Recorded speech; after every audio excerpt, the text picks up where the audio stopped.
నమస్కారం సార్. నమస్తే. సార్, చంద్రబాబు నాయుడు గారు మంత్రుల్ని అంటే మంత్రివర్గాన్ని మార్చే ఆలోచనలో ఉన్నట్టుగా కూడా తెలుస్తుంది సార్. సో కొన్ని కథనాలు కూడా రావడం జరిగింది. సో గతంలో కూడా చూసాం చంద్రబాబు నాయుడు గారు మంత్రుల పైన వాళ్ళ పనితీరు పైన అసహనం వ్యక్తం చేయడం, వాళ్ళకు కొంత వార్నింగ్ ఇవ్వడం, ఇటువంటి సందర్భాలు మనం చూసాం. ఈ నేపథ్యంలో ఇప్పుడు కూడా చంద్రబాబు నాయుడు గారు సీరియస్ అయ్యారని, మంత్రివర్గాన్ని మార్చే ఆలోచనలో ఉన్నారు గాని వార్తలైతే ప్రచారంలో ఉన్నాయి. సో మరి మారుస్తారా?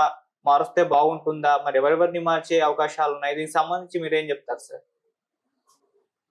ఇది రాజకీయాల్లో పెద్ద ప్రాబ్లం అండి. ఎందుకంటే సీట్ ఇవ్వక ముందేమో ఆదర్శాలు చెప్తారు. సీట్ ఇచ్చిన తర్వాత వీళ్ళ తాలూకు ప్రచారంలో నెగ్గిన తర్వాత ఎంత డబ్బు ఖర్చు అయిందంటారు. ఖర్చు అయిందంటే ఏమిటి? దానికి ఇన్కమ్ సోర్సెస్ చూపించమనే కదా దాని అర్థం. తర్వాత ఇన్కమ్ సోర్స్ చూపిస్తారు, చూపించకంటే ఉండవు జనరల్గా. కానీ ఏంటంటే వాళ్ళు అతిగా పోయినట్టయితే వాళ్ళంటే లోకల్గా ముందు చెప్పిన మాటలకి వీరు ప్రవర్తించిన తీరుకి డిఫరెన్స్ ఉంటుంది అన్నమాట. ఇప్పటికీ తెలుగుదేశం పార్టీ తరఫున పనిచేసేటువంటి రాజకీయ నాయకులు, అంటే చోటా మోటా రాజకీయ నాయకులు వాళ్ళ తాలూకు ఏదో పవర్ చూపిస్తారు కదా. గెలిచిన తర్వాత ఊర్లో పవర్ చూపిస్తారు కదా, వాళ్ళ కరపెత్తనం ఎక్కువైపోయింది అన్నమాట. దానివల్ల ఏమవుతుందంటే కరపెత్తనాలు ఎప్పుడైతే ఎక్కువయ్యాయో ప్రజల్లో ఒక విధమైనటువంటి అసంతృప్తి వస్తుంది.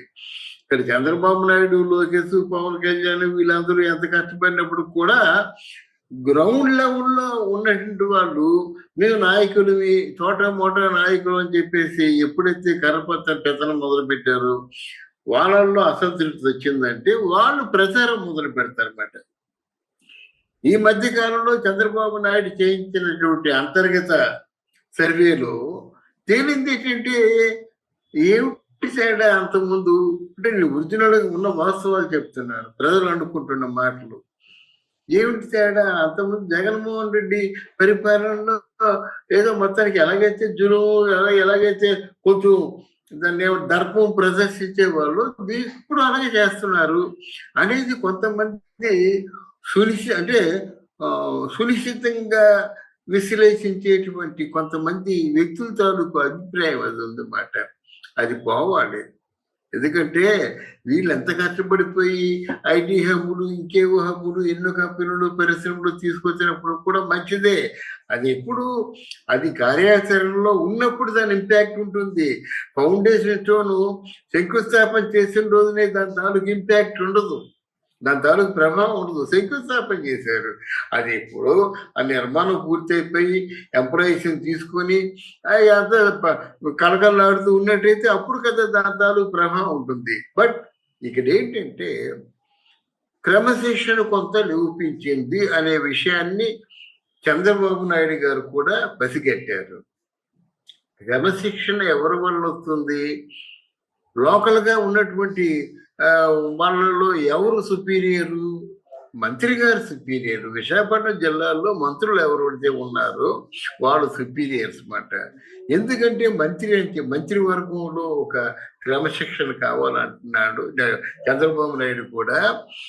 మంత్రి కనుసన్నల్లోనే ఎమ్మెల్యేలు ఉంటారు. ఎమ్మెల్యేలు ఏదైనా పని చేయించుకోవాలంటే మంత్రి గారి తాలూకు ప్రాపకంతోనే చేయించుకుంటారు. మంత్రి గారి తాలూకు కంట్రోల్లో ఎమ్మెల్యేలు ఉండాలి. మీరు ఇక్కడ ఎక్కువగా అలర్ట్ చేయొద్దు, మీకు ఏం కావాలో చెప్పండి, మీ సమస్యలు ఏమిటో చెప్పండి, ఆ సమస్యలు పెద్ద ముందు ఉంచుతాం, ఎంతవరకు పరిష్కారం చేయాలో అంతవరకు పరిష్కారం చేస్తాం. ఇలాగా ఈ టీంని కంట్రోల్ చేయవలసిన బాధ్యత మినిస్టర్ ఉంది. మినిస్టర్లు ఎప్పుడు మా పని చాలా 1,00,000 పనులు ఉన్నాయి, మా పనులు మేము చూసుకుంటాం, మా పనులు చూసుకోవడానికి తీరుబట్టలేదు అనుకుంటే దెబ్బతింటారు. అదే జరిగింది కనుక అప్పుడు మంత్రివర్గంలో మార్పులు. ఎందుకంటే సమర్థుడైన మంత్రి అయినట్టయితే పరిపాలన బాగుంటుంది. సమర్థుడైన మంత్రి అయితే వాడి తాలూకు అనుసరణలో మిగతా కార్యకర్తలు అందరూ ఉంటారు, పనిచేసే వాళ్ళు ఉంటారు. అక్కడ చంద్రబాబు నాయుడు, లోకేష్, పవన్ కళ్యాణ్ ఏమనుకుంటారో అది ఇక్కడ ఆవిష్కరిస్తారు. ఆ సమర్థుడైన మంత్రి కాకపోతే ఏముంది, ఆయన తాలూకు పనులు ఆయన ఉంటాడు. ఆ చెప్పే కారణాలు ఏ ఒకరు చెప్తారు. నాకే 1,90,000 సమస్యలు ఉన్నాయి, జనంలోకి వెళ్ళే తీరుబాటు నీకు ఎక్కడదంటే, సూటిగా ఒక ప్రశ్న అడుగుతున్నాను. జనాలు మంచి చేయడం కోసమే కదా నువ్వు రాజకీయాల్లోకి వచ్చావు. మరి జనాల్లోకి వెళ్ళే తీరుబాటు నీకు లేకపోతే మరి రాజకీయాల్లోకి ఎందుకు వచ్చావు అడగాలి కదా. అందువలన ఇప్పుడు చేస్తున్నటువంటి ప్రక్షాళన లేదా మంత్రివర్గంలో మార్పులు డెఫినెట్ గా కొంత అంటే మంచిని చూపించగలుగుతాయి అన్నమాట. ఎందుకంటే సమర్థుడైనటువంటి మంత్రి గారు, ఆయన పరిపాలన కూడా సమర్థవంతంగా ఉంటుంది. పరిపాలన అనే పదం ఎందుకు ఉపయోగించారంటే, ఒక జిల్లాకి మంత్రులే పరిపాలిస్తారు. జిల్లాలో ఉన్న సమస్యకి పరిష్కారం వాళ్ళే చేస్తారు. జిల్లాలో ఏమైనా పరిశ్రమలు తేవాలన్నా, జిల్లాలో రోడ్లు వేయించాలన్నా, జిల్లా తాలూకు బాగోగులు చూడాలన్నప్పుడు కూడా వాళ్ళే ఉంటారు అన్నమాట. గనక మంత్రివర్గంలో మార్పు తప్పనిసరిగా ఉండాలి. అయితే పెద్ద పదవుల్లో అంటే పెద్ద హోము, రెవెన్యూ, మున్సిపాలిటీ ఇటువంటి శాఖల్లో మార్పు జరిగినట్టయితే, ఇవన్నీ రెవెన్యూ ఉందనుకోండి చాలా పెద్ద శాఖ, ఆ వైద్యం ఉంది పెద్ద శాఖ, తర్వాత ఏమో హోము చాలా పెద్ద శాఖ, మున్సిపాలిటీ పెద్ద శాఖ, పంచాయతీరాజ్ పెద్ద శాఖ. వీటిల్లో మార్పులు జరిగితే వచ్చేవాడు ఆనందిస్తాడు, పోయేవాడు కొంచెం అసంతృప్తిగా ఫీల్ అవుతాడు.